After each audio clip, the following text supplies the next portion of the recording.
Hello friends, welcome to Centum Tutor, PGTRB Commerce, Unit 6, Cost Accounting Differential Costing அப்படின்னு heading பார்க்க போகிறோம். இந்த unit 6ல் 3 topics இருக்குது. ஒவ்வொரு டாபிக்ஸும் தியரி தரவாக படிச்சுட்டு அந்த 3 டாபிக்ஸ்க்குள்ளே objective type questions, multiple choice questions எப்படி வரும்னு பார்க்கலாம். ஃபஸ்ட் இன்றைக்கி இந்த வீடியோவில் டிஃப்ரென்ஷியல் காஸ்டிங் பற்றி பார்க்கலாம். டிஃப்ரென்ஷியல் காஸ்டிங் அப்படின்னா என்ன மீனிங்? டிஃப்ரென்ஷியல் அப்படின்னாலே வேறுபாடு, வித்தியாசம். அது அந்த காஸ்ட் எப்போ வரும், அந்த செலவு எப்போ வரும்னு பார்க்கலாம். அடக்க விலை. டிஃப்ரென்ஷியல் காஸ்ட் அப்படின்றது காஸ்ட்டில் உண்டாகக்கூடிய சேஞ்ச், அதாவது அடக்க விலையில் உண்டாகக்கூடிய மாற்றம். எப்போ அடக்க விலையில் உண்டாகக்கூடிய மாற்றம் அப்படின்னு கேட்டிங்கன்னா, அவுட்புட்டை இன்க்ரீஸ் அல்லது டிக்ரீஸ் பண்ணும்போது, வெளியீடை அதிகரிக்கும் போது இல்லைன்னா குறைக்கும் பொழுது, சேஞ்ச் இன் சேல்ஸ் வால்யூமை மாற்றும் போது, ஆல்டர்னேட் மெத்தட் ஆஃப் ப்ரொடக்ஷன், உற்பத்தியினுடைய மெத்தடை மாற்றும் பொழுது, மேக் ஆர் பை டிசிஷன், உருவாக்கலாம், நம்மளே உருவாக்கலாம், இல்லைனா வெளியிருந்து வாங்கலாம், அந்த தீர்மானம் எடுக்கும் பொழுது, சேஞ்ச் இன் ப்ராடக்ட் மிக்ஸை சேஞ்ச் பண்ணும்போது, இதெல்லாம் நடக்கும் பொழுது அடக்க விலையில் என்ன மாற்றம் ஏற்படும்? அந்த அடக்க விலையில் ஏற்படுகின்ற மாற்றம் தான், சேஞ்ச் இன் தி காஸ்ட் தான் நம்ம என்னென்னு சொல்கிறோம், டிஃப்ரென்ஷியல் காஸ்ட் அப்படின்னு சொல்கிறோம். அப்போது டிஃப்ரென்ஷியல் காஸ்ட் அப்படின்றது எப்போ உருவாகும் அப்படின்னு கேட்டிங்கன்னா, ஆல்டர்னேட் கோர்ஸ் ஆஃப் ஆக்ஷனில் ஆல்டர்னேட்டிவ் இருக்கும். இது பண்ணலாம், இல்லைனா இது மற்றது பண்ணலாம். அப்போது அப்படி ஒரு செயல் ரெண்டு மூணு செயலிருந்து ஒரு செயலை தேர்ந்தெடுக்கும் பொழுது, நம்ம இந்த ஒரு 2-3 செயல் இருக்குது, அந்த 2-3 செயலுக்கான அடக்க விலையை கால்குலேட் பண்ணுவோம். அடக்க விலை வித்தியாசம் எவ்வளோ இருக்குதுன்னு பார்ப்போம். அதுலேருந்து உருவாக்குறது தான் டிஃப்ரென்ஷியல் காஸ்ட் அப்படின்னு சொல்லலாம். ஆல்டர்னேட் கோர்ஸ் ஆஃப் ஆக்ஷனில் உருவாக்குறது தான், அதனால் ஒரு முடிவு தான் டிஃப்ரென்ஷியல் காஸ்ட் அப்படின்னு சொல்லலாம். இப்போ எக்ஸாம்பிள் பாருங்கள், சிம்பிளாக சொல்லலாம். இப்போது ஒரு differential cost, difference in cost தான் டிஃப்ரென்ஷியல் காஸ்ட்னு சொல்கிறோம். அடக்க விலையில் ஏற்படுகின்ற மாற்றம். அதாவது ஒரு கம்பெனி இருக்குது, ஒரு பிஸ்னஸ் இருக்குது. அந்த பிஸ்னஸில் லேபர் ஒர்க் பண்ணிகிட்ருக்காங்க. லேபர்ஸ், மனித செயல் மூலமாக அங்கே உற்பத்தி நடந்துகிட்ருக்கு. என்ன தீர்மானம் பண்ணுறாங்க மேனேஜ்மெண்ட்னா, மிஷினரி கொண்டு வந்துடலாம், மனுஷனுக்கு பதிலாக லேபருக்கு பதிலாக மிஷினரி கொண்டு வரலாம் அப்படின்னு நினைக்கிறாங்க. இப்போ 2 கோர்ஸ் ஆஃப் ஆக்ஷன் வந்துருச்சு. ஒன்று லேபரை வச்சு ப்ரொடக்ஷன் நடத்தலாம், இல்லை மிஷினரி வச்சு நடத்தலாம் அப்படின்னு 2 கோர்ஸ் ஆஃப் ஆக்ஷன் வந்துருச்சு. அப்போது 2க்கும் உள்ள செலவை, அடக்க விலையை பார்ப்பாங்க, காஸ்ட்டை கணக்கெடுப்பாங்க. 2 ஆல்டர்னேட் சாய்ஸ் இருக்குது, ஆல்டர்னேட் கோர்ஸ் ஆஃப் ஆக்ஷன் இருக்குது. Production done by labour or production done by machinery. 2க்குள்ள செலவை பார்ப்பாங்க. இந்த 2 செலவுக்கு உள்ள வித்தியாசம்தான் டிஃப்ரென்ஷியல் காஸ்ட். அதான் difference in cost may arise because of replacement of labour by machinery, and difference in cost of 2 alternative course of action will be the differential cost. அதான் differential cost அப்படின்னு சொல்கிறோம். லேபரில் வச்சு பண்ணும்போது எவ்வளோ காஸ்ட் ஆகுது, machinery வச்சு பண்ணும்போது எவ்வளோ காஸ்ட் ஆகுது, 2 காஸ்ட்டுக்குள்ள டிஃப்ரென்ஸ் தான் டிஃப்ரென்ஷியல் காஸ்ட் அப்படின்னு சொல்கிறோம். 2 ஆல்டர்னேட்டிவ் கோர்ஸ் ஆஃப் ஆக்ஷன் இடையில் இருக்கக்கூடிய காஸ்ட் டிஃப்ரென்ஸை தான் டிஃப்ரென்ஷியல் காஸ்ட்னு சொல்கிறோம். அந்த காஸ்ட் இன்க்ரீஸ் ஆகலாம், இல்லை டிக்ரீஸும் ஆகலாம். இப்போ பாருங்கள், ஒரு எக்ஸாம்பிள் மூலமாக சொல்லலாம். இப்போது cost of work done by labour, ஒரு லேபரை வச்சு ஒர்க் பண்ணும்போது எவ்வளோ செலவாகுது அப்படின்னு கேட்டிங்கன்னா 2,80,000 rupees ஆகுது. 2,80,000 rupees ஆகுது. அதே ஒரு மிஷினரியை லேபருக்கு பதிலாக ரீப்ளேஸ் பண்ணிட்டா, மிஷினரியை கொண்டு வந்துட்டா, அப்போ ஒர்க் பண்ணும்போது எக்ஸ்பெக்டட் காஸ்ட், அப்போது நம்ம எதிர்பார்க்கக்கூடிய செலவு 2 lakh. அப்போது ஆளுங்க வேலை செய்யும்போது 2,80,000, ஒரு மிஷினரியை அதே இடத்துக்கு கொண்டு வந்து அதே வேலையை செய்ய வச்சா நம்ம எதிர்பார்க்கக்கூடிய செலவு 2 லட்சம் தான் இருக்குது. இப்போது 2 செலவுக்குள்ள வித்தியாசம் பாருங்கள், டிஃப்ரென்ஷியல் காஸ்ட் டிக்ரீஸ் ஆகிருக்கு, 80,000 ரூபா கம்மியாக இருக்குது. In this case differential cost will be decrease in cost of ₹80,000, 80,000 குறைஞ்சிருக்கு. அப்போ மிஷினரி கொண்டு வரனால 80,000 ரூபா நம்மளுக்கு செலவு குறையுது. அப்போது என்ன டிசிஷன் எடுக்கலாம்? The decision of replacement of labour by machinery should be implement by the firm. அந்த நிறுவனம் என்ன பண்ணும், என்னத்தை நடைமுறைப்படுத்தும், என்னத்தை இம்ப்ளிமெண்ட் பண்ணணும்னு கேட்டிங்கன்னா, லேபருக்கு பதிலாக மிஷினரியை கொண்டு வந்துடலாம், ரீப்ளேஸ் பண்ணிடலாம் அப்படின்ற ஒரு தீர்மானத்துக்கு வரலாம். இங்கே ரீசன் என்னன்னு அப்படின்னு பார்த்தீங்கன்னா, டிஃப்ரென்ஷியல் காஸ்ட் வந்து என்ன 80,000 ருபீஸ் காஸ்ட் டிஃப்ரென்ஸ் வந்து 80,000 ருபீஸ்க்கு. அப்போ டிக்ரீஸ் இன் காஸ்ட், இது காஸ்ட் வந்து குறைஞ்சிருக்கு. அதனால் என்னாகும், 80,000 செலவு குறையும் போது increase the profit of the firm by 80,000. அதனால் கம்பெனியோடைய அந்த நிறுவனத்தினுடைய அந்த ஃபேர்முடைய ப்ராஃபிட் வந்து 80,000 அதிகரிக்கும். அதனால் நம்ம வந்து மிஷினரி கொண்டு வர்றது லாபகரமாக இருக்கும் அப்படின்னு தீர்மானம் பண்ணலாம். இப்போது காஸ்ட் சேஞ்ச், இப்போ வந்து காஸ்ட் சேஞ்ச் நம்ம பார்த்தோம், அதாவது செலவில் வரக்கூடிய வேறுபாடு, சேஞ்ச் இன் காஸ்ட் எதனால் வரலாம், சேஞ்ச் இன் லெவல் ஆஃப் ஆக்டிவிட்டி. லெவல் ஆஃப் ஆக்டிவிட்டியை மாற்றுறனால அந்த டிஃப்ரென்ஷியல் காஸ்ட்டை வந்து நம்ம என்ன பண்ணலாம்னா இன்க்ரிமெண்டல் காஸ்ட் அப்படின்னு சொல்லலாம். இப்போ அவுட்புட் இன்க்ரீஸ் ஆயிடுச்சுன்னா இன்க்ரிமெண்டல் காஸ்ட் செலவு அதிகரிக்கும், அது இன்க்ரிமெண்டல் காஸ்ட்னும். அவுட்புட் டிக்ரீஸ் ஆயிடுச்சுன்னா அது டிக்ரிமெண்டல் காஸ்ட் குறையும், அந்த டிக்ரிமெண்டல் காஸ்ட்னு சொல்லலாம். Change in level of activity அப்படின்றது ஒரு ஃபேர்மில், ஒரு ஸ்தாபனத்தில், ஒரு நிறுவனத்தில் ஒரு மிஷினரி இருக்குது. அந்த மிஷினரியை நம்ம சிலப்போ 100% யூஸ் பண்ண மாட்டோம். ஃபார் எக்ஸாம்பிள், அந்த மிஷினரி வந்து 1 lakh யூனிட் ப்ரொடியூஸ் பண்ணக்கூடிய மிஷினரியாக இருக்கலாம். நம்ம இப்போ 20,000 யூனிட்ஸ் மட்டும்தான் ப்ரொடியூஸ் பண்ணியிருக்கோம். அப்போது 50,000 யூனிட்டை அதிகப்படுத்தினா என்ன ஆகும், இல்லை 70,000 யூனிட்டை அதிகப்படுத்தினா என்ன ஆகும், இல்லை ஃபுல் லெவல் 1 lakh யூனிட்ஸாக ப்ரொடக்ஷனை இன்க்ரீஸ் பண்ணால் என்ன ஆகும், அப்போது செலவு எவ்வளோ ஆகும், இன்க்ரீஸ் ஆகும். இன்க்ரிமெண்டல் காஸ்ட் எந்த அளவுக்கு இன்க்ரீஸ் ஆகும்.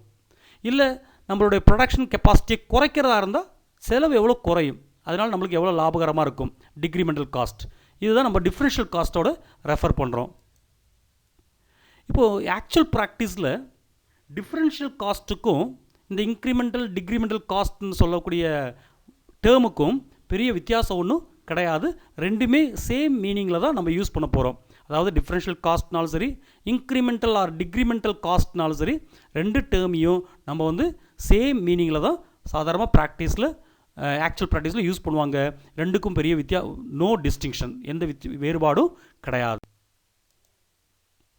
இப்போ பாருங்கள், டிஃப்ரென்ஷியல் காஸ்ட் அனாலிசிஸ் இருக்குது, மார்ஜினல் காஸ்ட் அனாலிசிஸ் இருக்குது. ரெண்டு ஒரே இதில் தான் வருது.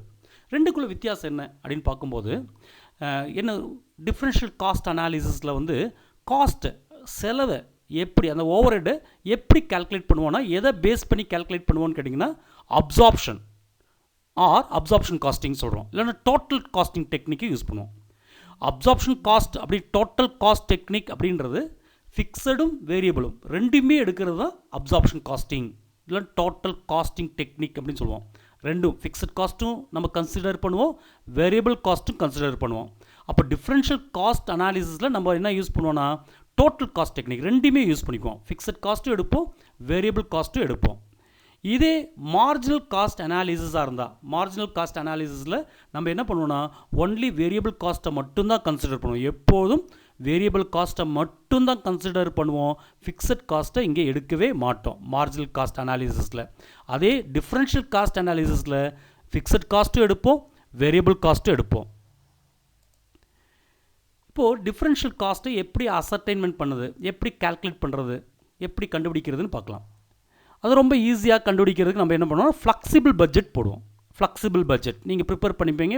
ஃப்ளெக்சிபிள் பட்ஜெட், அதாவது டிசிஷன் மேக்கிங்கில் ஃப்ளெக்சிபிள் பட்ஜெட் இருக்குது. அதாவது நம்ம different level of production, 20% capacity production பண்ணும்போது 50% கெப்பாசிட்டி, 80% கெப்பாசிட்டி, 100% கெப்பாசிட்டியில் எப்படி அந்த ரெவென்யூவும் காஸ்ட்டும் சேஞ்ச் ஆகும்னு கண்டுபிடிப்போம் ஃப்ளெக்சிபிள் பட்ஜெட்டில். அதை ப்ரிப்பேர் பண்ணுறது மூலமாக நம்ம டிஃப்ரென்ஷியல் காஸ்ட்டை வந்து ஈஸியாக நம்ம அசர்டைன் பண்ண முடியும். அதை cost at various level of activity அப்படின்னு சொல்லலாம். இப்போது இந்த டிஃப்ரென்ஷியல் காஸ்ட்ஸோடைய கேரக்டர் என்ன, குணாதிசயங்கள் என்னென்னு பார்க்கலாம், பண்புகள் என்னென்னு பார்க்கலாம். Characteristics of differential cost. First character பார்த்திங்கன்னா, டிஃப்ரென்ஷியல் காஸ்ட் அனாலிசிஸில் it is not made within the accounting records. நம்மளுடைய அக்கௌண்டிங் ரெக்கார்ட்ஸ் இருக்கும், நம்ம அக்கௌண்ட் எழுதக்கூடிய ரெக்கார்ட்ஸ் இருக்கும், நம்ம அக்கௌண்டெல்லாம் எழுதி வைக்கக்கூடிய ரெக்கார்ட்ஸ் இருக்கும். அதில் இந்த டிஃப்ரென்ஷியல் காஸ்ட்டை எதுவுமே எழுத மாட்டோம். அக்கௌண்டிங் ரெக்கார்ட்ஸுக்கும் இந்த டிஃப்ரென்ஷியல் காஸ்ட் அனாலிசிஸுக்கும் எந்த சம்மந்தமும் கிடையாது.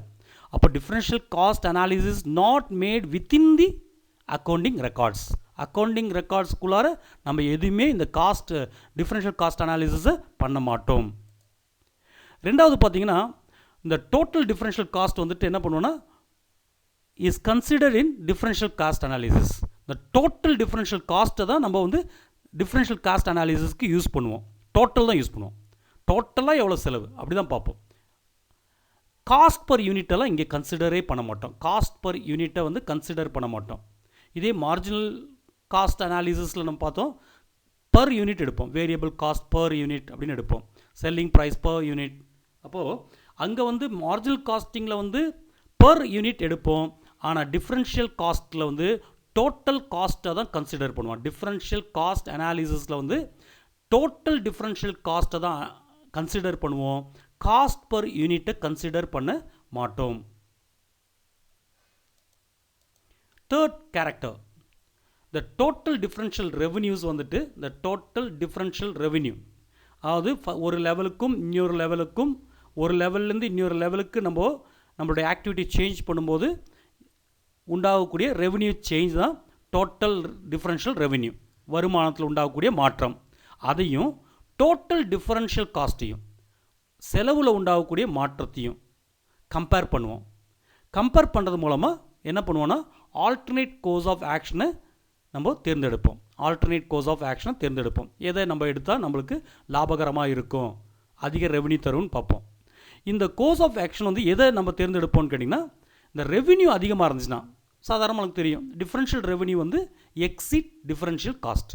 நம்ம இந்த வருமானத்தில் ஏற்படுகின்ற மாற்றம் வந்து அதிகமாக இருந்துச்சுன்னா, எதை விட செலவில் ஏற்படுகின்ற மாற்றத்தை விட அதிகமாக இருந்துச்சுன்னா நம்ம அந்த ஆல்டர்னேட்டை செலக்ட் பண்ணிக்கலாம். Fourth character, only the difference in items of cost are consider. Only difference in items of cost are consider. அதாவது டிஃப்ரென்ஸை மட்டும்தான், அதாவது காஸ்ட்டில் வேரியஸ் காஸ்ட் ஐட்டம்ஸ் ஆஃப் காஸ்ட்டில் உண்டாகக்கூடிய டிஃப்ரென்ஸை மட்டும்தான் இங்கே கன்சிடர் பண்ணுவோம். Only the difference in items of cost are consider. Fifth பாருங்கள், the change in cost are measured from a common base point. ஒரு காமன் பேஸ் பாயிண்ட் வச்சுருவோம். அந்த பேஸ் பாயிண்ட்லேருந்து தான் இந்த சேஞ்சஸை நம்ம காஸ்ட்டோட சேஞ்சஸை மெஷர் பண்ணுவோம். காஸ்ட்டோட ஒரு லெவல் வச்சுருவோம். அந்த லெவல்லேருந்து அடுத்த லெவல் போகும்போது இந்த லெவலுக்கும் அந்த லெவலுக்கு எவ்வளோ சேஞ்ச் அப்படின்னு பார்ப்போம். அந்த காமன், அது ஏற்கனவே இருக்கக்கூடிய லெவல் வந்து காமன் பேஸ் பாயிண்ட்டாக வச்சு அங்கிருந்து அடுத்த லெவலுக்கு போகும்போது எவ்வளோ சேஞ்ச் உண்டாகுது அப்படின்னு பார்ப்போம். The changes in cost are measured from a common base point அப்படின்னு. சிக்ஸ்த் கேரக்டர் பார்த்தீங்கன்னா, டிஃப்ரென்ஷியல் காஸ்ட் அனாலிசிஸ் வந்து ஃபியூச்சர் கோர்ஸ் ஆஃப் ஆக்ஷன். நான் அடுத்தது என்ன பண்ணலாம் அப்படின்றதுக்காக தான் யூஸ் பண்ணுறோம். அது வந்து ஃப்யூச்சரில் என்ன காஸ்ட் இருக்கும், டீல்ஸ் வித் ஃப்யூச்சர் காஸ்ட்டு. ஃப்யூச்சரில் என்ன அப்படின்னு பார்க்குறதுக்காக மட்டும்தான் நம்ம இதை எடுப்போம். அப்போது டிஃப்ரென்ஷியல் காஸ்ட் அனாலிசிஸ்னாலே ஃப்யூச்சர் கோர்ஸ் ஆஃப் ஆக்ஷன் தான். நாளைக்கு என்ன பண்ணலாம், இனிமேல் என்ன பண்ணலாம், அதேமாதிரி இனிமேல் என்ன செலவாகும் அப்படின்னு மட்டும் தான் கணக்கெடுக்கிறதுக்காக தான் இந்த டிஃப்ரென்ஷியல் காஸ்ட் அனாலிசிஸ் வந்து நம்ம யூஸ் பண்ணுறோம். செவன்த் கேரக்டர் பார்த்திங்கன்னா, alternative which gives maximum difference between the incremental revenue and incremental cost is recommended. நம்ம ஏற்கனவே பார்த்தோம். இந்த ரெவென்யூ, இன்க்ரிமெண்டல் ரெவென்யூ, அதுமாதிரி இன்க்ரிமெண்டல் காஸ்ட், எவ்வளோ ரெவென்யூ அதிகமாச்சு, எவ்வளோ காஸ்ட் அதிகமாச்சு, இதில் ரெண்டுக்குள்ள டிஃப்ரென்ஸ் வந்து மேக்ஸிமமாக இருந்தால் அதை ரெக்கமெண்ட் பண்ணுவோம். அதாவது ரெவென்யூ அதிகமாக இருக்கணும், காஸ்ட் வந்து குறைவாக இருக்கணும். அப்படி இருக்கக்கூடிய ஒரு ஆல்டர்னேட்டிவை தான் நம்ம ரெக்கமெண்ட் பண்ணணும். இதுதான் டிஃப்ரென்ஷியல் காஸ்ட்டுடைய கேரக்டரிஸ்டிக்ஸ். இப்போது டிஃப்ரென்ஸ் பார்த்தலாம். இந்த டிஃப்ரென்ஷியல் காஸ்ட் அனாலிசிஸ்க்கும் மார்ஜினல் காஸ்ட் அனாலிசிஸ்க்கும் உள்ள டிஃப்ரென்ஸ் என்ன அப்படின்றது பார்க்கலாம். அதுக்கு முன்னால் சிமிலாரிட்டி பார்த்துடலாம். ஏறக்குறைய சில இடத்துல வந்து ரொம்ப சிமிலராக இருக்கும். டிஃப்ரென்ஷியல் காஸ்ட் அனாலிசிஸும் மார்ஜினல் காஸ்ட் அனாலிசிஸும் சிமிலராக இருக்கும். எந்தெந்த ஸ்டேஜில் சிமிலராக இருக்குன்னு பார்க்கலாம். ஃபஸ்ட்டு வந்துட்டு என்ன கேட்டிங்கன்னா, இந்த காஸ்ட் அனாலிசிஸ் அதுமாதிரி காஸ்ட் ப்ரெசன்டேஷன், இது ரெண்டுலேயுமே ரெண்டு டெக்னிக் யூஸ் பண்ணுவோம். ரெண்டுமே காஸ்ட் அனாலிசிஸ் டெக்னிக் தான், ரெண்டுமே காஸ்ட் ப்ரெசன்டேஷன் டெக்னிக் தான். ரெண்டுமே ஒன்று தான். அதாவது இந்த விஷயத்தில் காஸ்ட் அனாலிசிஸ் தான் ரெண்டுமே பண்ணுது, ரெண்டுமே காஸ்ட் ப்ரெசன்டேஷன் தான் பண்ணுது. அதாவது டிஃப்ரென்ஷியல் காஸ்ட் அனாலிசிஸும் மார்ஜினல் காஸ்ட் அனாலிசிஸும். அதேமாதிரி இது ரெண்டுமே மேனேஜரல் டிசிஷனுக்கு யூஸ் பண்ணக்கூடிய டூல். இந்த டிஃப்ரென்ஷியல் காஸ்ட் அனாலிசிஸும் சரி, மார்ஜினல் காஸ்ட் அனாலிசிஸும் சரி, எதுக்கு யூஸ் பண்ணுறாங்கன்னு கேட்டிங்கன்னா, மேனேஜரியல் டிசிஷன்ஸ், மேலாண்மை தீர்மானம் எடுக்கிறதுக்காக தான் இது ரெண்டுமே இந்த டெக்னிக்கை, இந்த டூல்ஸை யூஸ் பண்ணுறாங்க. அதே மாதிரி ஃபிக்ஸட் காஸ்ட்டில் எந்த சேஞ்சும் இல்லை, ஃபிக்ஸட் காஸ்ட் வந்து எந்த லெவல் மாறினாலும் எந்த ஆல்டர்னேட்டிவ் சூஸ் பண்ணாலும் ஃபிக்ஸட் காஸ்ட் சேமாக இருந்துச்சுன்னா மார்ஜினல் காஸ்ட்டும் டிஃப்ரென்ஷியல் காஸ்ட்டும் சேம் ஆகி போயிடும். என்ன வித்தியாசம், மார்ஜினல் காஸ்ட்டில் வந்து வேரியபிள் காஸ்ட்டை மட்டும் தான் கன்சிடர் பண்ணுவோம், டிஃப்ரென்ஷியல் காஸ்ட்டில் வந்து ஃபிக்ஸட் காஸ்ட்டையும் சேர்த்து கன்சிடர் பண்ணுவோம். அதாவது அப்சார்ப்ஷன் காஸ்டிங் டோட்டல் காஸ்ட்டை தான் எடுப்போம். Fixed cost and variable cost ரெண்டையுமே டிஃப்ரென்ஷியல் காஸ்ட்டில் எடுத்துருவோம். ஆனால் ஃபிக்ஸட் காஸ்ட் சேஞ்ச் ஆகலை அப்படின்னா ரெண்டுலேயும் வேரியபிள் காஸ்ட்டை மட்டும் தான் கன்சிடர் பண்ணுவோம். அப்போது ஃபிக்ஸட் காஸ்ட் கான்ஸ்டண்ட்டாக இருந்துச்சுன்னா, ஃபிக்ஸட் காஸ்ட்டில் உண்டாகக்கூடிய சேஞ்ச் ஜீரோவாக இருந்துச்சுன்னா, ஃபிக்ஸட் காஸ்ட்டில் உண்டாகக்கூடிய சேஞ்ச் எதுவுமே இல்லாமல் இருந்துச்சுன்னா மார்ஜினல் காஸ்ட்டும் டிஃப்ரென்ஷியல் காஸ்ட்டும் ஈக்குவலாக இருக்கும். இதெல்லாம் கேட்கக்கூடிய கொஸ்டின்ஸ். இப்போ டிஃப்ரென்ஸ் பார்க்கலாம். டிஃப்ரென்ஷியல் காஸ்ட் அனாலிசிஸ்க்கும் மார்ஜினல் காஸ்ட் அனாலிசிஸ்க்குள்ள டிஃப்ரென்ஸ் என்னென்னு பார்க்கலாம். ஃபர்ஸ்ட் டிஃப்ரென்ஸ் பாருங்கள், டிசினா டிஃப்ரென்ஷியல் காஸ்ட், எம்சினா மார்ஜினல் காஸ்ட் அனாலிசிஸ். பாருங்கள், டிஃப்ரென்ஷியல் காஸ்ட் அனாலிசிஸில் ஃபிக்ஸட் காஸ்ட்டில் உண்டாகக்கூடிய சேஞ்சும் கன்சிடர் பண்ணுவோம். மார்ஜினல் காஸ்ட் அனாலிசிஸில் ஃபிக்ஸட் காஸ்ட்டை நம்ம கன்சிடர் பண்ணவே மாட்டோம். Consider changes in fixed cost. In marginal காஸ்ட்டில் வந்து fixed cost is not consider. First difference, main difference. அது செகண்ட் டிஃப்ரென்ஸ் பாருங்கள், டிஃப்ரென்ஷியல் காஸ்டிங்கை வந்து அக்கௌண்டிங் ரெக்கார்டு கூட எந்த விதத்துலையும் நம்ம சேர்த்தவே மாட்டோம். Not incorporated in accounting records. Accounting ரெக்கார்ட்ஸுக்கும் இந்த டிஃப்ரென்ஷியல் காஸ்டிங் எந்த சம்மந்தமும் கிடையாது. ஆனால் மார்ஜினல் காஸ்டிங் அப்படின்னு கிடையாது. அக்கௌண்டிங் ரெக்கார்ட்ஸ் கூட இன்கார்பரேட் ஆகிருக்கும், ரிலேட்டட் ஆகிருக்கும், அது கூட சம்மந்தப்பட்டிருக்கும். தேர்ட் டிஃப்ரென்ஸ் பாருங்கள், டிஃப்ரென்ஷியல் காஸ்டிங்கில் வந்து எதை யூஸ் பண்ணி கால்குலேட் பண்ணுவோம், அப்சார்ப்ஷன் ஆர் மார்ஜினல் காஸ்டிங் ரெண்டுமே யூஸ் பண்ணலாம். மார்ஜினல் காஸ்டிங் யூஸ் பண்ணலாம், அப்சார்ப்ஷன் காஸ்டிங், அதாவது அப்சார்ப்ஷன் காஸ்டிங்னா fixed cost and variable cost ரெண்டுமே எடுத்து கால்குலேட் பண்ணலாம். இல்லை மார்ஜினல் காஸ்ட்டை மட்டும் எடுத்தும் கால்குலேட் பண்ணலாம். ஏன்னா ஃபிக்ஸட் காஸ்ட் கான்ஸ்டன்ட் ஆயிடுச்சுன்னா மார்ஜினல் காஸ்ட் வேரியபிள் காஸ்ட்டை மட்டும் எடுத்து நம்ம கால்குலேட் பண்ண முடியும் டிஃப்ரென்ஷியல் காஸ்டிங் அனாலிசிஸில். ஆனால் மார்ஜினல் காஸ்டிங் அனாலிசிஸில் கான்ட்ரிபியூஷன் அப்ரோச் தான் யூஸ் பண்ணுவோம். கான்ட்ரிபியூஷன் தான் கால்குலேட் பண்ணுவோம். கான்ட்ரிபியூஷன் நம்ம கண்டுபிடிக்கிற எதை யூஸ் பண்ணுவோம், வேரியபிள் காஸ்ட்டும் சேல்ஸும் தான் யூஸ் பண்ணுவோம். சேல்ஸும் வேரியபிள் காஸ்ட் தான் யூஸ் பண்ணுவோம். ஸோ ரெவன்யூ கண்டுபிடிக்கிறதுக்கு அப்போ கான்ட்ரிபியூஷன் அப்ரோச்சில் வந்து வேரியபிள் காஸ்ட்டை மட்டும்தான் நம்ம யூஸ் பண்ணுவோம். ஃபோர்த் டிஃப்ரென்ஸ் பாருங்கள், டிஃப்ரென்ஷியல் காஸ்ட் அனாலிசிஸில் வந்து இன்க்ரிமெண்டல் ஆர் டிக்ரிமெண்டல் காஸ்ட்டை வந்து ரெவன்யூ கூட கம்பேர் பண்ணுவோம். ஆல்டர்னேட்டிவ் கோர்ஸ் ஆஃப் ஆக்ஷனை நம்ம இந்த ஒரு டிஃப்ரெண்ட் லெவல் ஆஃப் ஆக்ஷனை நம்ம ஃபாலோ பண்ணலாமா இல்லை வேண்டாவா அப்படின்னு தீர்மானம் எடுக்கிறதுக்காக நம்ம இன்க்ரிமெண்டல் டிக்ரிமெண்டல் காஸ்ட்டையும் ரெவன்யூவும் நம்ம கம்பேர் பண்ணுவோம். அதே டைமில் மார்ஜினல் காஸ்டிங்கில் நம்ம என்ன டூலை யூஸ் பண்ணுவோம்னா மார்ஜின் ஆஃப் கான்ட்ரிபியூஷனையும், contribution per unit of limiting ஃபேக்டரையும், ப்ராஃபிட் வால்யூம் ரேஷியோவையெல்லாம் மேனேஜரல் டிசிஷன் எடுக்கிறதுக்காக யூஸ் பண்ணுவோம். ஸோ என்ன டூலை யூஸ் பண்ணுவோன்னு பார்க்கலாம். இந்த டிஃப்ரென்ஷியல் காஸ்டிங் ரெண்டு விஷயம் தான், காஸ்ட்டையும் ரெவன்யூயும் கம்பேர் பண்ணுவோம். இது ஒரு ஆல்டர்னேட் கோர்ஸ் ஆஃப் ஆக்ஷனை நம்ம ஃபாலோ பண்ணலாமா வேண்டாமா அப்படின்னு தீர்மானம் எடுக்கிறதுக்கு மட்டும்தான். அதே இந்த மார்ஜினல் காஸ்டிங் அனாலிசிஸில் வந்து margin of contribution per unit of limiting factor, PV ratio, அதாவது ப்ராஃபிட் வால்யூம் ரேஷியோ, இது எல்லாமே மேனேஜரல் டிசிஷன் எடுக்கிறதுக்காக மேனேஜரல் டிசிஷனை எவால்வேட் பண்ணுறதுக்காக மதிப்பிடுறதுக்காக நம்ம யூஸ் பண்ணிக்குவோம். இதெல்லாம் தான் மார்ஜினல் காஸ்டிங் அனாலிசிஸுக்கும் டிஃப்ரென்ஷியல் காஸ்ட் அனாலிசிஸுக்கும் உள்ள difference. Practical application of differential cost. இந்த டிஃப்ரென்ஷியல் காஸ்ட்டோடைய நடைமுறை பயன்பாடு என்ன, ப்ராக்டிக்கல் அப்ளிகேஷன் என்ன அப்படின்னு பார்க்கலாம். ஒரு 3-4 அப்ளிகேஷன் கொடுத்துருக்காங்க, நம்ம அது என்னன்னு பார்த்துடலாம். இதோட இந்த பார்ட் முடியும். இப்போ டிஃப்ரென்ஷியல் காஸ்ட் அனாலிசிஸ் பாருங்கள், எதுக்கு எழுதுவோன்னா 2 ப்ராப்ளத்தை சால்வ் பண்ணுறதுக்கு, 2 டைப் ப்ராப்ளத்தை சால்வ் பண்ணுறதுக்கு ஹெல்ப்ஃபுல்லாக இருக்கும். ஒன்றாவது என்னென்னு கேட்டிங்கன்னா capital outlay investment. Capital outlay இன்வெஸ்ட்மெண்ட்டுக்கு இன்வால்வ் ஆகியிருந்தால் அதுக்கு அந்த ப்ராப்ளத்தை சால்வ் பண்ணுறதுக்கும், இந்த மாதிரி கேபிட்டல் அவுட்லே இல்லாமல் இருக்கக்கூடிய ப்ராப்ளத்தை சால்வ் பண்ணுறதுக்கும் யூஸ் ஆகும். Those that involve capital outlay investment and those which do not. Capital outlay இன்வெஸ்ட்மெண்ட்னா பணம் நம்ம கையிலேருந்து வெளியே போகும், அந்த மாதிரி இன்வெஸ்ட்மெண்ட். இப்போ வந்து ஒரு மிஷினரி 2 மிஷினரி இருக்குது, இந்த 2 மிஷினரியில் எந்த மிஷினரி வாங்கலாம் டிசிஷன் எடுக்கலாம். அதான் கேபிட்டல் அவுட்லே இன்வெஸ்ட்மெண்ட். அது கேபிட்டல் வந்து வெளியே போகும், அந்த இன்வெஸ்ட்மெண்ட். அதை அனலைஸ் பண்ணுறதுக்கு நம்ம இந்த டிஃப்ரென்ஷியல் காஸ்ட் மெத்தடை யூஸ் பண்ணலாம். இந்த மாதிரி அவுட்லே இல்லாமல் இருக்கக்கூடிய விஷயத்துக்கும் நம்ம டிஃப்ரென்ஷியல் காஸ்ட்டை யூஸ் பண்ணலாம். நம்மக்குள்ளாரையே ஒரு டிஃப்ரெண்ட் லெவல் ஆஃப்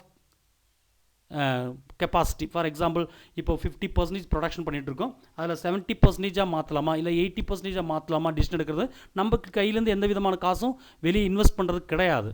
அந்த மாதிரி தீர்மானத்தை எடுக்கிறதுக்கும் யூஸ் பண்ணிக்கலாம். அப்போது 2 டைப் ப்ராப்ளத்தை சால்வ் பண்ணுறதுக்கு டிஃப்ரென்ஷியல் காஸ்ட் அனாலிசிஸ் வந்து ஹெல்ப்ஃபுல்லாக இருக்கும். ஒன்று கேபிட்டல் அவுட்லே இன்வெஸ்ட்மெண்ட் இன்வால்வ் ஆகிருக்கும், இன்னொன்று வந்து கேபிட்டல் அவுட்லே இன்வெஸ்ட்மெண்ட் இருக்காது. 2 இதில். இப்போ 2வது விஷயத்தை பற்றி நம்ம இங்கே பார்க்க போகிறோம். அதில் ஃபஸ்ட் ஒன்று பாருங்கள், determination of the most profitable levels of production and price.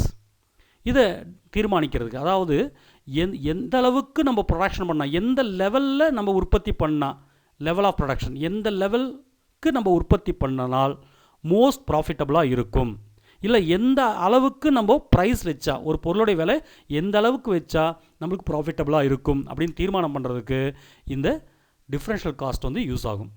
அப்போ டிஃப்ரென்ஷியல் காஸ்ட் அப்படின்னாலே எப்படி கால்குலேட் பண்ணுவோம் கேட்டிங்கன்னா, டிஃப்ரென்ஷியல் ரெவன்யூவும் டிஃப்ரென்ஷியல் காஸ்ட்டையும் கம்பேர் பண்ணுவோம், மேட்ச் பண்ணுவோம். டிஃப்ரென்ஷியல் காஸ்ட்டை வந்து டிஃப்ரென்ஷியல் ரெவன்யூ கூட மேட்ச் பண்ணி பார்ப்போம். மேட்ச் பண்ணி பார்த்து அது மூலமா பெஸ்ட் ப்ரைஸையும் ஆப்டிமம் லெவல் ஆஃப் ப்ரொடக்ஷன் எந்த அளவுக்கு அதிகபட்சமாக உற்பத்தி பண்ணலாம் அப்படின்றதையும் நம்ம தீர்மானம் பண்ண முடியும். எவ்வளோ தூரத்துக்கு நம்ம எந்த அளவுக்கு உற்பத்தி பண்ணலாம், எந்த அளவுக்கு உற்பத்தி அதிகப்படுத்திட்டு போகலாம் அப்படின்னு கேட்டிங்கன்னா, டிஃப்ரென்ஷியல் ரெவன்யூ வந்து டிஃப்ரென்ஷியல் காஸ்ட்டை வந்து காஸ்ட்டை விட அதிகமாகக்கூடாது. டிஃப்ரென்ஷியல் ரெவன்யூ வந்து அதிகமாக இருக்கணும். டிஃப்ரென்ஷியல் ரெவன்யூ டிஃப்ரென்ஷியல் காஸ்ட்டை விட அதிகமாக இருக்கிற வரைக்கும் நம்ம ப்ரொடக்ஷனை இன்க்ரீஸ் பண்ணிகிட்டே போகலாம். இதுதான் இதோடைய மீனிங். இப்போது இதுக்கு ஒரு நம்ம எக்ஸாம்பிள் பார்க்கலாம். இதில் பாருங்கள், டிஃப்ரெண்ட் லெவல் ஆஃப் ஆக்டிவிட்டி பார்க்க போகிறோம். ஒரு ஃபேக்ட்ரி இருக்குது, அதோடைய மேக்ஸிமம் கெப்பாசிட்டி வந்து 50,000 யூனிட்ஸ், 50,000 பொருட்களை உற்பத்தி பண்ண முடியும். இப்போ நம்ம சொல்லணும் எந்த லெவல் அவுட்புட் வந்து நம்மளுக்கு ப்ராஃபிட்டபுளாக இருக்குன்னு பார்க்க போகிறோம். 25,000 யூனிட்ஸ் ப்ரொடியூஸ் பண்ணுறாங்க, 40,000 units, 50,000 units. Different level of activity, alternative course of action.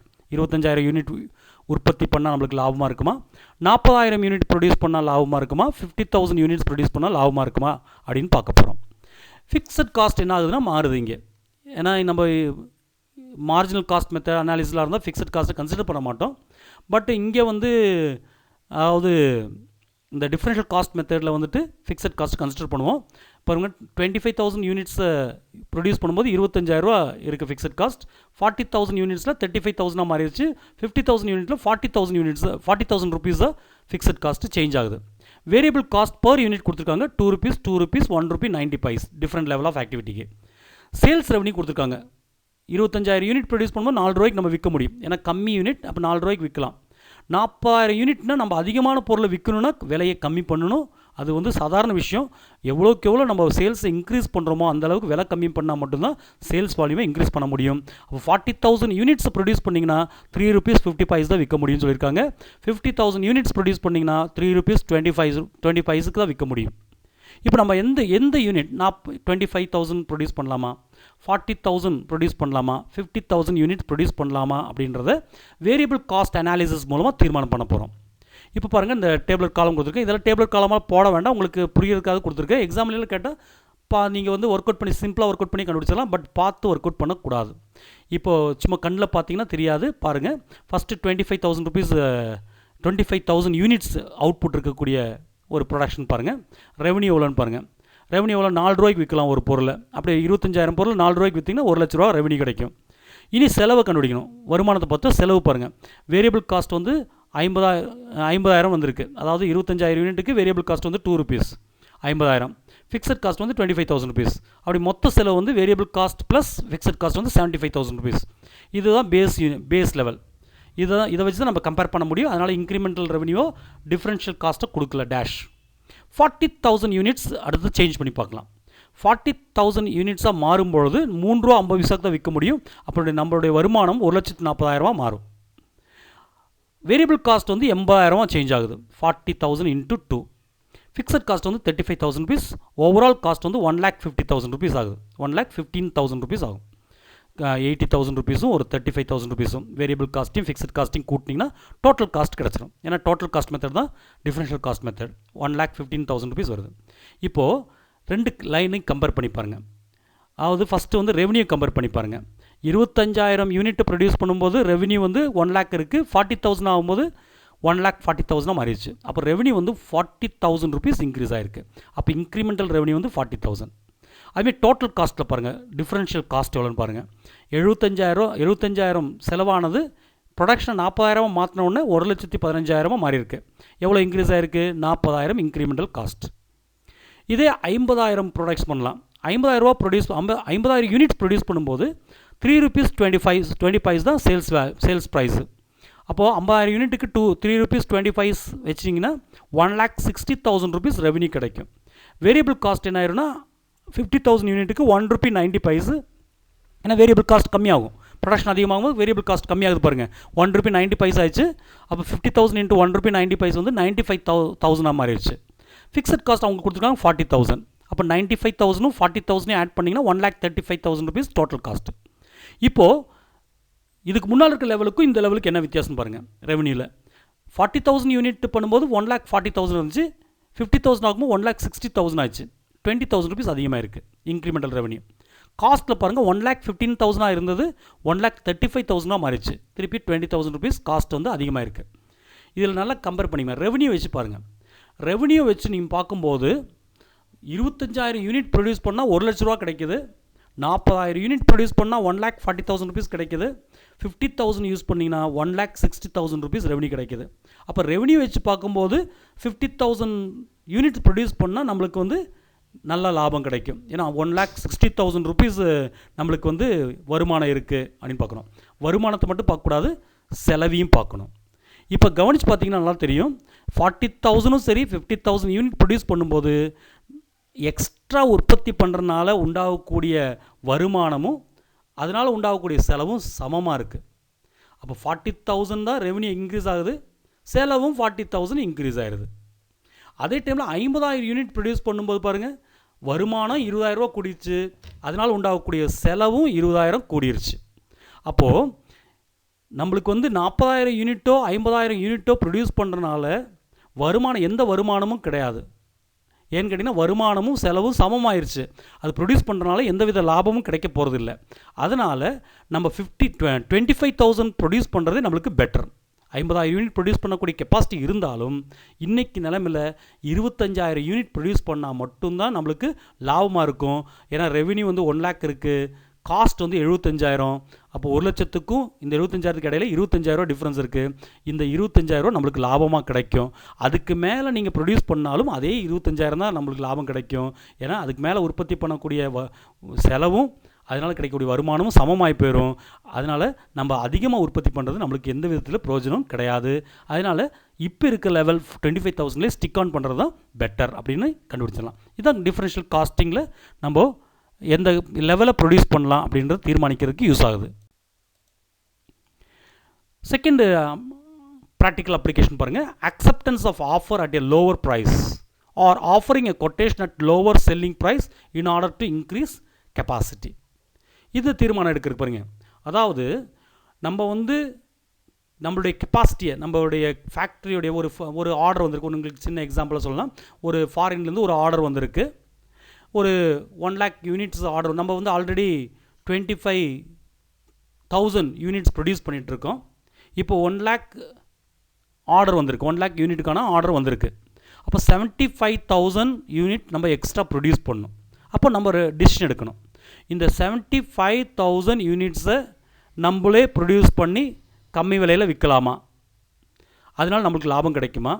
இல்லை வேறு யாராவது கம்மி விலையில் அதை விட கம்மி விலையில் நம்ம ப்ரொடியூஸ் பண்ணுறதை விட வேறு யாராவது கம்மி விலையில் தரதாக இருந்தால் அதை வாங்கலாமா?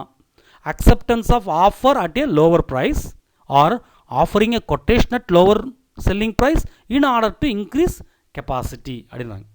அப்போது 2 விதத்தில் நம்ம டிசிஷன் எடுக்கலாம். அப்போ ஒன்றும் வெளியிருந்து கம்மி விலைக்கு வாங்கி நம்ம விற்றுடலாம், இல்லை நம்மளே ப்ரொடக்ஷன் கெப்பாசிட்டி இன்க்ரீஸ் பண்ணிக்கிட்டு கம்மி விலையில் விற்கலாம். இப்போ மேனேஜ்மெண்ட் வந்து இப்போ interested to increase the capacity increase பண்ணலாம் அப்படின்னு அவங்க விருப்பப்படுறாங்க. பட்டு ப்ரொடக்ஷன் இன்க்ரீஸ் பண்ணும்போது என்ன பண்ண முடியும்? கம்மி விலையில் தான் விற்க முடியும். Increase production can be sold only at a reduce sale price. கம்மியான விலையில் மட்டும்தான் அதிக ப்ரொடக்ஷன் பண்ணால் விற்க முடியும். இந்த மாதிரி சுச்சுவேஷன் வரும்போது நம்ம வந்து டிஃப்ரென்ஷியல் காஸ்ட்டை கால்குலேட் பண்ணணும். அதாவது இப்போ ப்ரெசன்ட் கெப்பாசிட்டியில் எவ்வளோ செலவாகுது, காஸ்ட் ஆஃப் ப்ரெசன்ட் கெப்பாசிட்டியும் காஸ்ட் ஆஃப் நியூ கெப்பாசிட்டி, நம்ம ப்ரொடக்ஷன் அதிகப்படுத்தும் போது உள்ள கெப்பாசிட்டி உள்ளேயும் அதிகமாக ப்ரொடியூஸ் பண்ணும்போது உண்டாகக்கூடிய செலவையும் நம்ம கணக்கு போடணும். இப்போ அட் ப்ரெசென்ட்டில் எவ்வளோ, இந்த அட் ப்ரெசென்ட் கெப்பாசிட்டியில் எவ்வளோ செலவாகுது, புதுசாக ப்ரொடியூஸ் பண்ணும்போது எக்ஸ்ட்ரா ப்ரொடியூஸ் பண்ணும்போது எவ்வளோ செலவாகும் அப்படின்னு பார்க்கணும். பார்த்தா நம்மளுக்கு என்ன ஆகும்னா டிஃப்ரென்ஷியல் காஸ்ட் கிடச்சிரும். அந்த டிஃப்ரென்ஷியல் காஸ்ட், அந்த ரெண்டு வித்தியாசத்தை என்ன பண்ணணும்னா, நம்ம எவ்வளோ யூனிட் இன்க்ரீஸ் பண்ண போகிறோம் அதால் டிவைட் பண்ணிடுவோம். அப்போ மினிமம் ப்ரைஸ் தீர்மானம் பண்ணிடலாம். இந்த ப்ரைஸ் இருக்கணும். அதாவது நம்மளுக்கு எவ்வளோ செலவாகுது, ஏற்கனவே நம்ம ப்ரொடியூஸ் பண்ணால் ஏற்கனவே இருக்கிற கெப்பாசிட்டியில் ப்ரொடியூஸ் பண்ணிகிட்டு இருக்கும்போது எவ்வளோ செலவாச்சு, இப்போது நியூ ப்ரொடக்ஷன் இன்க்ரீஸ் பண்ணிட்டோம், இன்க்ரீஸ் பண்ணாலும் எவ்வளோ செலவு, ரெண்டுக்குள்ளே வித்தியாசம் பார்த்திங்கன்னா டிஃப்ரென்ஷியல் காஸ்ட் கிடச்சிரும். அந்த டிஃப்ரென்ஷியல் காஸ்ட்டை நம்ம எவ்வளோ யூனிட் இன்க்ரீஸ் பண்ணோம் அதால் டிவைட் பண்ணிங்கன்னா நம்மளுக்கு மினிமம் ப்ரைஸ் கிடச்சிரும். இந்த ப்ரைஸ் கூட நம்ம எவ்வளோ ரெவென்யூ ஆட் பண்ணி விற்கலாம் அப்படின்றத தீர்மானம் பண்ணிக்கலாம். Any price above the minimum price, இந்த மினிமம் ப்ரைஸை விட எவ்வளோ revenue will add to the revenue of the concern, எவ்வளோ ப்ரைஸை வச்சா நம்மளுக்கு விற்கலாம். அந்த மினிமம் ப்ரைஸ் நம்ம ஏற்கனவே விற்கக்கூடிய ப்ரைஸை விட அதிகமாகவோ அதே அளவாக இருந்தால் நம்மளுக்கு பெரிய யூஸ் இல்லை, வெளியிருந்து வாங்கி அதை விட கம்மி விலைக்கு வாங்கி விற்கிறதா நல்லதாக இருக்கும். அதே டைமில் இந்த மினிமம் ப்ரைஸ் நம்ம ஏற்கனவே விற்கக்கூடிய ப்ரைஸை விட ரொம்ப கம்மியாக இருந்துட்டு அது கூட நம்மளுக்கு இப்போ விற்கிற விலையிலே விற்றா கூட நம்மளுக்கு அதிக லாபம் கிடைக்கணும்னா நம்ம ப்ரொடக்ஷன் கெப்பாசிட்டி இன்க்ரீஸ் பண்ணுறது தான் நம்மளுக்கு லாபகரமாக இருக்கும் அப்படின்னு தீர்மானம் பண்ணிக்கலாம். தேர்ட் பாருங்கள், டெப்த் ஆஃப் ப்ராசஸிங், ஆழப்படுத்துறது ப்ராசஸிங்கை. என்ன ஆழப்படுத்துறது அப்படின்னா, இந்த டிஃப்ரென்ஷியல் காஸ்ட் அனாலிசிஸை எங்கே அப்ளை பண்ணுவோம் அப்படின்னு கேட்டிங்கன்னா, நம்மளுக்கு இப்போ இருக்க செல்லிங் ப்ராடக்டே விற்கலாமா, இல்லை இந்த ப்ராடக்டை ப்ராசஸ் பண்ணி டிஃப்ரெண்ட் ப்ராடக்டாக ப்ரைஸை விலையை அதிகப்படுத்தி விற்கத்தா நம்மளுக்கு லாபமாக இருக்குமா அப்படின்னு தீர்மானம் பண்ணலாம். பாருங்கள், differential cost analysis is applied in order to assess whether it would be more profitable to sell a product as it is. இப்போ என்ன இருக்கோ அதே மாதிரி விற்கிறதுனால நம்மளுக்கு அதிக லாபம் கிடைக்குமா, இல்லை ப்ராசஸ் பண்ணி டிஃப்ரெண்ட் ப்ராடக்டாக விற்றா நம்மளுக்கு அதிக லாபம் கிடைக்குமா, அதுதான் பார்க்கணும். அதிக விலைக்கு விற்றுக்கணும். இப்போ ஃபார் எக்ஸாம்பிள் ஒரு விவசாயி இருக்கார், அவர் என்ன பண்ணுறாருன்னா ஒரு பொருளை உற்பத்தி பண்ணுறாரு. எடுத்துக்காட்டாக ஃபார் எக்ஸாம்பிள் நம்ம ஒரு நேந்திர வாழைப்பழம் உற்பத்தி பண்ணுறாரு, நேந்திர வாழை. இப்போ இந்த நேந்திர வாழையை அப்படியே விற்றா, இப்போ ஏற்கனவே அவர் அப்படியே நேந்திர வாழையை உற்பத்தி பண்ணி அப்படியே விற்றுட்ருக்காரு. அப்படி விற்றா லாபமாக இருக்குமா, இல்லை அந்த நேந்திர வாழையை சிப்ஸாக மாற்றி, வாழைக்காய் சிப்ஸாக வாழைப்பழம் சிப்ஸாக மாற்றி அதை டிஃப்ரெண்ட் ப்ராடக்டை மாற்றி அதிக விலைக்கு விற்றா லாபம் கிடைக்குமா அப்படின்னு டிசிஷன் எடுக்கிறதுக்கு இந்த டிஃப்ரென்ஷியல் காஸ்ட் அனாலிசிஸ் யூஸ்ஃபுல்லாக இருக்கும். அதான் டெப்த் ஆஃப் ப்ராசஸிங். வேறு எங்கெல்லாம் யூஸ் ஆகும் பாருங்கள், அதர் ஃபீல்டில் என்ன கேட்டிங்கன்னா, whether or not factory should operate at full capacity. ஒரு ஃபேக்ட்ரி ஃபுல் கெப்பாசிட்டியில் ஆப்ரேட் பண்ணலாமா வேண்டாமா அப்படின்னு தீர்மானிக்கிறதுக்கு யூஸ்ஃபுல்லாக இருக்கும். அதே மாதிரி ப்ரொடக்ஷனை சேஞ்ச் பண்ணலாமா, இந்த production whether a change in production should be followed. இப்போ நம்ம ஏற்கனவே பண்ணிகிட்டு இருக்கக்கூடிய உற்பத்தியை நம்ம சேஞ்ச் பண்ணலாமா, உற்பத்தியினுடைய மெத்தடை சேஞ்ச் பண்ணலாமா வேண்டாவா அப்படின்னு தீர்மானிக்கிறதுக்கு இது யூஸ்ஃபுல்லாக இருக்கும். அதேமாதிரி make or buy a spare part. இப்போ ஒரு கார் கம்பெனி இருக்குது, கார் கம்பெனி என்ன பண்ணுவாங்கன்னா, டயரை அவங்களே உற்பத்தி பண்ணலாமா, இல்லை வெளியே இருந்து வாங்கி போட்டால் நம்மளுக்கு யூஸ்ஃபுல்லாக இருக்குமா அப்படி பார்ப்பாங்க. ஒரு உண்டாய் கம்பெனி இருக்குது, உண்டாய் கம்பெனி டயர் பார்த்திங்கன்னா, உண்டாய் கம்பெனியோட டயரில் எம்ஆர்எஃப் டயரோ அப்போலோ டயராக இருக்கும். அவங்க என்ன பண்ணுவாங்களா, அவங்களே வேணால் உற்பத்தி பண்ணி டயரை யூஸ் பண்ணலாம். அவங்க என்ன கால்குலேட் பண்ணுவாங்க, அவங்களே உற்பத்தி பண்ணுறதா இருந்தால் எவ்வளோ இன்வெஸ்ட்மெண்ட் தேவை, அப்படி உற்பத்தி பண்ணால் நம்மளுக்கு எவ்வளோ லாபம் கிடைக்குன்னு பார்ப்பாங்க. அது ஒரு சைடு கால்குலேட் பண்ணுவாங்க. இன்னொரு சைடு நம்ம வெளியே வாங்குறதா இருந்தால் நம்மளுக்கு இதை விட கம்மியாக கிடைக்கும், நம்ம உற்பத்தி பண்ணுறதை விட கம்மி விலையில் கிடைக்குமா அப்படின்னு பார்ப்பாங்க. இதான் make or buy a spare part. Whether a new product should be introduced or not. நம்ம புதிய ப்ராடக்டை இன்ட்ரடியூஸ் பண்ணலாமா வேண்டாவா, அறிமுகப்படுத்தலாமா வேண்டாவா அப்படின்னு தீர்மானம் பண்ணுறதுக்கு இது யூஸ்ஃபுல்லாக இருக்கும். அதே மாதிரி whether a particular market should be tapped or not. ஒரு பர்டிகுலர் மார்க்கெட்டை நம்ம ரீட்டைன் பண்ணலாமா வேண்டாவா, டேப்டுன்றது ரீட்டைன் பண்ணலாமா, தக்க வைக்கலாமா வேண்டாவா. என்ன பண்ணுவாங்கன்னு கேட்டிங்கன்னா, இப்போ பார்த்திங்கன்னா ஒவ்வொரு இடத்துல இப்போ ஸ்விக்கி இருக்குது, ஸ்விக்கி எல்லா இடத்துலையும் ஸ்டார்ட் பண்ணி அவங்களுடைய பிஸ்னஸை எக்ஸ்பேண்ட் பண்ணிகிட்டே போகிறாங்க. அப்போது அவங்க என்ன பண்ணுவாங்கன்னு கேட்டிங்கன்னா, ஒரு இடத்துல இப்போது புதுசாக ஒரு இடத்துல தொடங்குவாங்க. அப்படி எல்லா இடத்துலையும் தொடங்கிட்டு போகும்போது சில இடத்துல நம்ம வந்து இதை ரீட்டைன் பண்ணலாமா, இல்லை நம்மளுக்கு வந்து இந்த இந்த இடத்துல வேண்டான்னு வைக்கலாமா, இந்த பர்டிகுலர் இடத்துல நம்ம ஸ்விக்கி உடைய சர்வீஸை வேண்டான்னு வைக்கலாமா அப்படின்னு தீர்மானம் பண்ணுவாங்க. அதே மாதிரி கிச்சனை வந்து அவங்க வந்து வேறு ஹோட்டல்லேருந்து வாங்கி கொடுக்குறத விட அவங்களே ஓன் கிச்சன் இப்போ எல்லா இடத்துலையும் தொடங்கிட்டாங்க. ஓன் கிச்சனை ப்ரொடியூஸ் பண்ண தொடங்கிட்டாங்க. அப்போ ஓன் கிச்சனை ஸ்டார்ட் பண்ணிட்டு சென்னையில் தொடங்கியிருக்காங்க, கோயம்புத்தூர் தொடங்கியிருக்காங்க, பெங்களூர் தொடங்கியிருக்காங்கன்னு வச்சுக்கோங்க. அப்போ அங்கே கிச்சனில் ப்ரொடியூஸ் பண்ணும்போது ப்ரொடியூஸ் பண்ணிகிட்டு இருப்பாங்க. அப்போது என்ன பண்ணுவாங்க கேட்டிங்கன்னா, அவங்களுக்கு வந்து சப்ளை பண்ணும்போது ப்ராஃபிட் கால்குலேட் பண்ணி பார்க்கும்போது நம்மளுடைய ஓன் கிச்சன்லேருந்து சப்ளை பண்ணுறதை விட வெளியிருந்து ஹோட்டல்லேருந்து வாங்கி வைக்கிறது லாபமாக இருக்கா, இல்லை நம்ம கிச்சன்லேருந்தே பண்ணலாமா, அந்த மாதிரி கால்குலேட் பண்ணுறதுக்கும் எதை ரீட்டைன் பண்ணலாம், எதை வேண்டான்னு வைக்கலாம் அப்படின்னு தீர்மானம் பண்ணுறதுக்கும் இந்த டிஃபரன்ஷியல் காஸ்ட் அனாலிசிஸ் வந்து ரொம்ப யூஸ்ஃபுல்லாக இருக்கும். Whether product should be discontinue to avoid the present loss. இப்போது இந்த தற்சமயம் ஏற்பட்டிருக்கக்கூடிய நஷ்டத்தை, ப்ரெசன்ட் லாஸ்ட்டை அவாய்ட் பண்ணுறதுக்காக இந்த ப்ராடக்ட்டை நம்ம வந்து டிஸ்கண்டினியூ பண்ணலாமா வேண்டாவா, எந்த ப்ராடக்ட் இப்போ நிறைய 4-5 ப்ராடக்ட் இருக்குன்னா எந்த ப்ராடக்ட்டை நம்ம டிஸ்கண்டினியூ பண்ண வேண்டான்னு வச்சா நம்மளுக்கு ப்ரெசன்ட் லாஸ்லேருந்து நம்ம ப்ரெசன்ட் லாஸை அவாய்ட் பண்ண முடியும் அப்படின்னு தீர்மானம் எடுக்கலாம். Whether or not and investment in a particular asset will be worth while.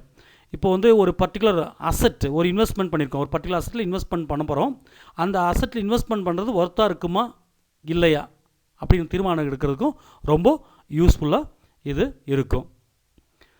இப்போ இந்த டிஃபரன்ஷியல் காஸ்ட்னா என்னென்னு பார்த்துட்டோம். திருப்பி பாருங்கள், 2-3 வருஷம் பாருங்கள், உங்களுக்கு ரொம்ப சிம்பிளாக இருக்கும். இதை படித்து முடிச்சுட்டு அதே மாதிரி அடுத்த 2 டாபிக்ஸ் கூட இதில் இருக்குது. அந்த ஓவர்ஹெட் அலாகேஷன்ஸ் இருக்குது, அதையும் படிக்கலாம்.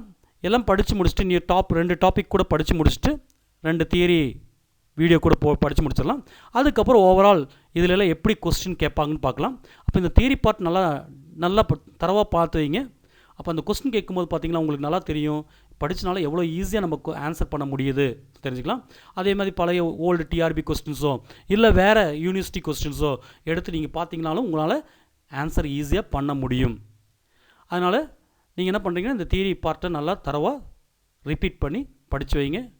ஸோ தேங்க்யூ ஃபார் வாட்சிங் this video. Wish all the best.